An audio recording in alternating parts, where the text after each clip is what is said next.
देखिए ये लीजिए, अब बताओ हम पकड़ के पिएंगे बोलेंगे, अब ऐसे करेंगे तो पीछे नहीं जाएगी।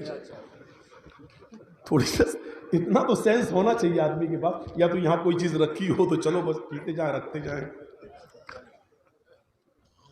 आइए और सुनिए, आज बहुत सी गिरहें और बादल छटेंगे, लोग सोचने पर मजबूर होंगे कि इस्लाम ने इंसानियत का इतना बड़ा मकाम बताया है। अब ये भी गलत है, उल्टी तरफ रखना।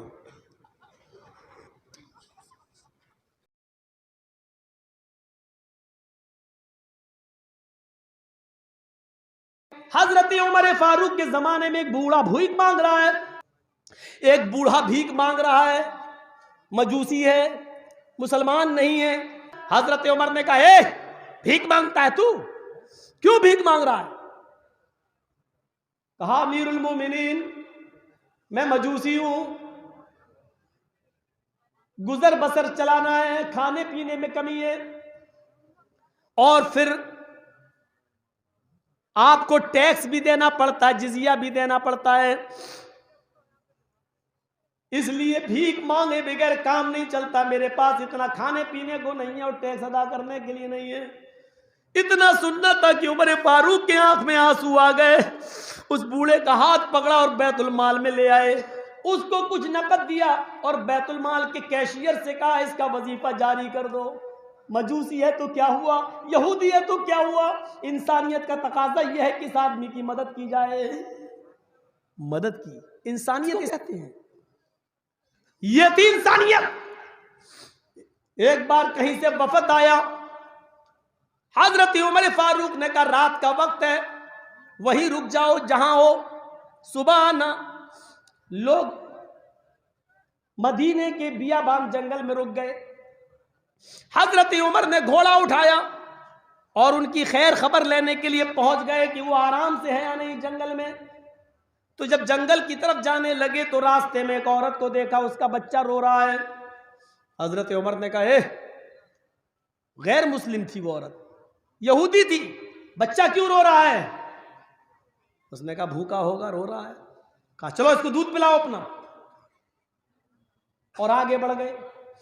फिर उन लोगों की खैर खबर लेकर आए, तुम्हें कोई तकलीफ तो नहीं है, बिस्तर इस तरह सब मौजूद है, खाना पीना उनका इंतजाम किया हजरत उमर ने, और वापस आए। जब जंगल से वापस आ रहे थे तो उसी जगह पर देखा कि वो औरत अभी भी बैठी हुई और उसका बच्चा रो रहा है। कहा, तुम बड़ी निर्दयी माँ हो, बड़ी जालिम माँ हो, कैसी औरत हो, अपने बच्चे को चुप नहीं कराती हो, दूध नहीं पिलाती हो, बच्चा रो रहा है। उसने कहा, ऐसी बात नहीं है जैसी आप समझ रहे हैं, कोई माँ अपने बच्चे को भूखा क्यों रखेगी? बात दरअसल ये है कि मैं अपने बच्चे का दूध छुड़ा रही हूं। कहा, क्यों? कहा, उमर फारूक ने यह कानून बना दिया है, जब तक बच्चा माँ का दूध पिएगा उसको वजीफा नहीं मिलेगा बैतुल माल से। जब माँ का दूध छोड़ देगा तब उसको बैतुल माल से वजीफा मिलेगा। इस बच्चे का जो कुछ मुझे वजीफा मिलता है मैं खाती हूं, वो दूध बन जाता है और दूध बन के बच्चा पी लेता है। तो मेरे हिस्से का वजीफा मुझे मिलता है तो बच्चे का नहीं मिलता है। जो हिस्सा मुझे मिल रहा बैतुल माल से, तो उसमें मैं अपने बच्चे को कैसे पाल सकती हूँ? वो बच्चा, मेरे हिस्से का दूध तो बच्चा ही पी जाता है, इसलिए मैं इस बच्चे का दूध छुड़ा रही हूं ताकि उमर फारूक से ये कह सकूं कि बच्चे ने दूध छोड़ दिया है। हजरत उमर फारूक की आंखों में आंसू आ गए और रोते हुए कहते हैं, आए उमर, तू कितना बड़ा जालिम बन गया है, कितने बच्चों को तू भूखा मारना चाहता है। फिर फौरन बैतुल माल गए और हुक्म दिया, आज के बाद ये हुक्म नाफिज कर दो कि जो बच्चा जिस दिन अपनी माँ के पेट से पैदा होगा, बैतुल माल से उस बच्चे को उसी दिन वजीफा मिलना शुरू हो जाएगा। गैर मुस्लिम औरतों के बच्चों के लिए कानून बदल देते हैं हजरत उमर फारूक, और कहते हैं आज से जो बच्चा पैदा होगा उसी वक्त उसको बैतुल माल से वजीफा मिलेगा। ये इंसानियत का ऐसा दर्स है, दुनिया की सारी मजहबी कौमें और दुनिया के सारे धर्म इससे खाली नजर आते हैं। ये इंसानियत का सबसे बड़ा सबक अगर कोई धर्म देता है तो वो इस्लाम है, वो इस्लाम है, वो इस्लाम है। पढ़े मीडिया वाले, पढ़े इंडिया टीवी के और जी हिंदुस्तान के एंकर, इस्लाम की स्टडी करें और इस्लाम का मुताला करें। गुलाम की गवाही भी मालिक के हक में कबूल नहीं की जाएगी, क्योंकि बहुत से गुलाम अपने मालिकों की धमकी और अपने मालिकों के खिलाने और पिलाने की वजह से मरऊब रहते हैं और वो वही बात बोलते हैं जो उनका मालिक चाहता है।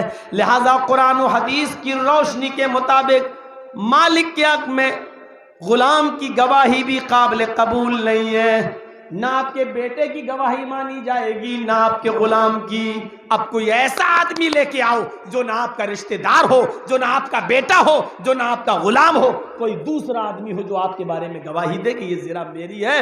हजरत अली फरमाते हैं, सॉरी काजी साहब, मेरे पास मेरे बेटे और मेरे गुलाम के अलावा कोई गवाह नहीं है। चाहते तो हजरत अली झूठे गवाहों की लाइन लगा देते। अमीरुल मोमिनीन की बात कौन नहीं मानता? मोदी की बात कौन नहीं मानेगा? सब मान रहे हैं ना। इलेक्शन कमीशन तक तो उनकी बात मान रहा है, सुप्रीम कोर्ट तक तो उनकी बात मान रहा है, सीबीआई, ईडी सब तो उनकी बात मान रहे हैं। तो हजरत अली की बात कौन नहीं मानता? चाहते तो झूठे गवाहों की लाइन लगा देते, लेकिन हजरत अली ने इंसानियत दिखाई और क्या कहा, बेटे और गुलाम के अलावा मेरे पास कोई गवाह नहीं है, आपको जो फैसला सुनाना हो सुनाओ। काजी शुरह कलम चलाते हैं। हजरत अली अपनी ज़िरा की गवाही के लिए पक्के सबूत नहीं दे सके और सच्चे गवाह नहीं दे सके।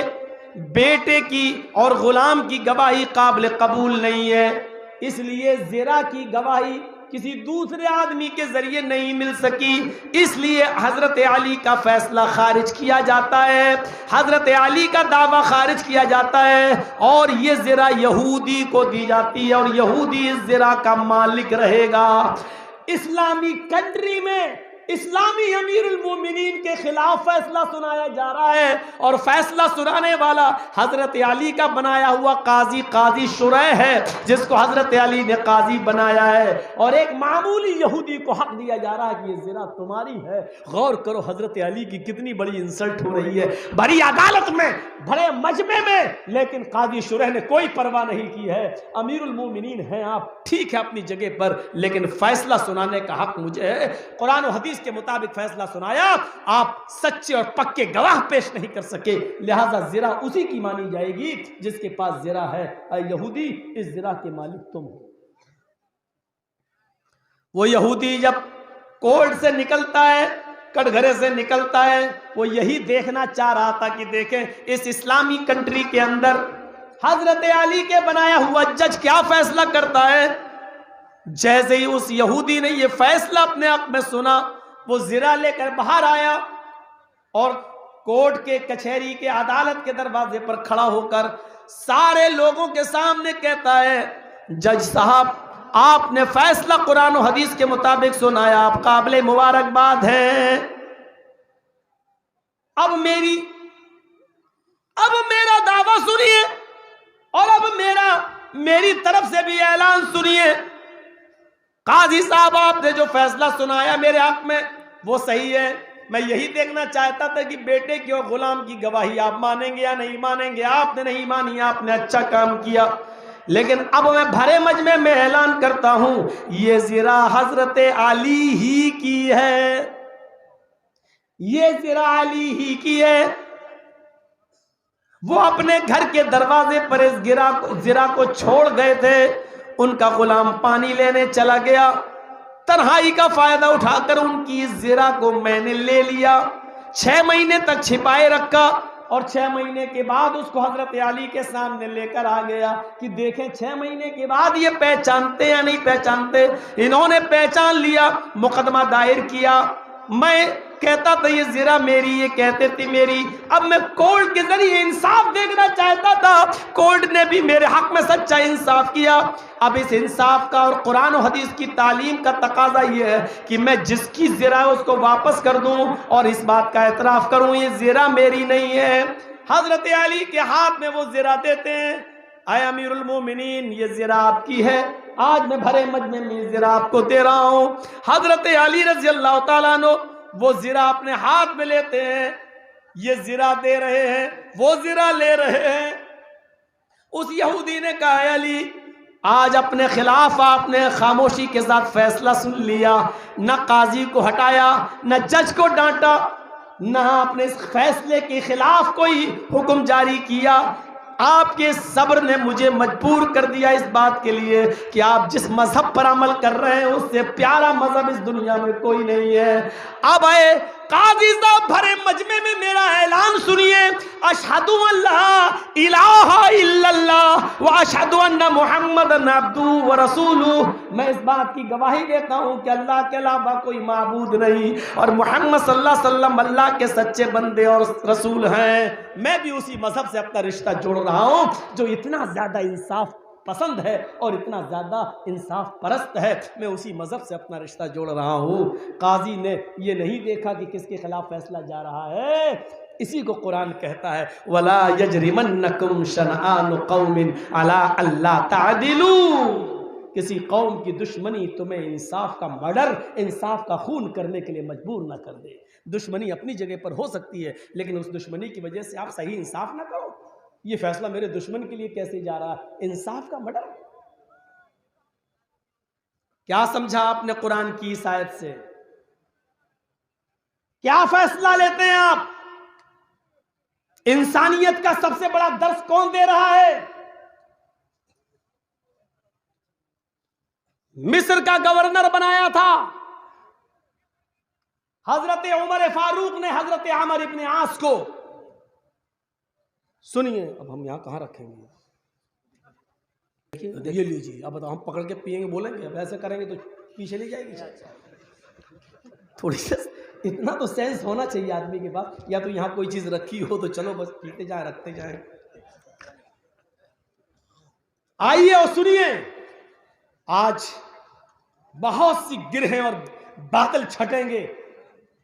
लोग सोचने पर मजबूर होंगे कि इस्लाम ने इंसानियत का इतना बड़ा मकाम बताया है। अब ये भी गलत है, उल्टी तरफ रखना।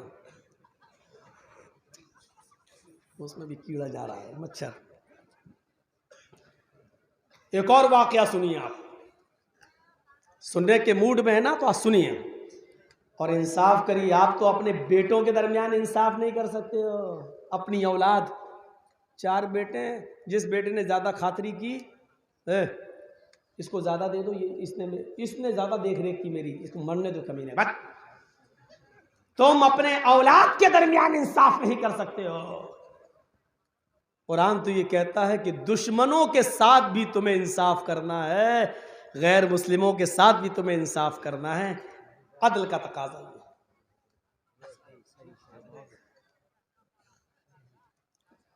मिस्र का गवर्नर बनाया था। और सुनिए, बड़ा दिलचस्प वाकया, दिल कांप जाएंगे तुम्हारे, दिल थर्रा जाएंगे। ऐसा इंसाफ हजरत उमर फारूक ने मिस्र का गवर्नर बनाया। किसको? अमर इब्न आस। अमर इब्न आस को। मिस्र के अंदर अमर इब्न आस का बेटा घोड़ा दौड़ा रहा था और उसने नारा लगाया कि आप मुझसे भी ज्यादा तेज रफ्तार में कोई घोड़ा चला लेगा।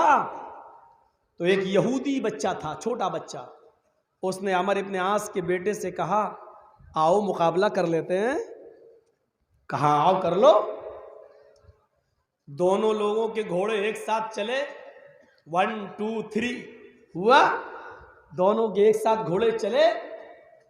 यहूदी बच्चे ने किसी तरीके से एक्सपीरियंस था, उसको तजर्बा था, अपने घोड़े को एक एड़ लगाई और घोड़ा इतनी तेज चला कि थोड़ी ही देर में उसने अमर इब्न आस के बेटे के घोड़े को पीछे कर दिया और यहूदी का बेटा घोड़दौड़ में आगे निकल गया।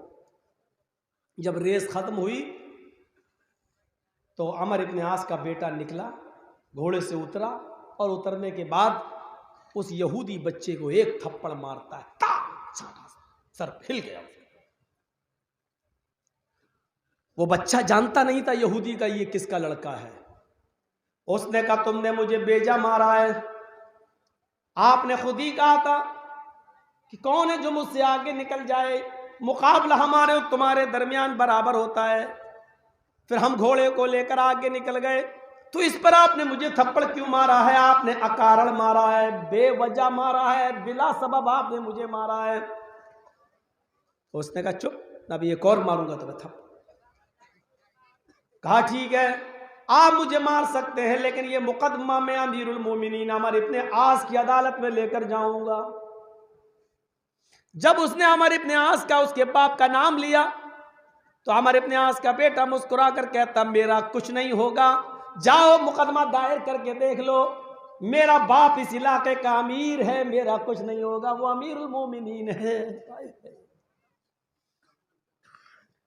यहूदी बच्चे ने सुना कि जब इसी का बाप अमीरुल मोमिनीन है तो शायद वो अपने बेटे की हिमायत करेगा और मुझे इंसाफ नहीं दे पाएगा, इसलिए मामला खामोश रहा, मामला दब गया। उसने कहा ही नहीं।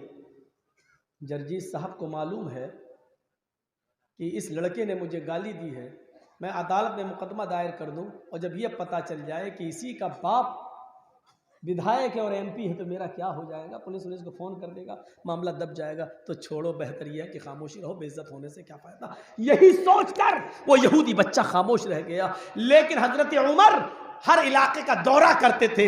1 महीने के बाद वो मिस्र में पहुंचते हैं तो हालात का जायजा लेते थे।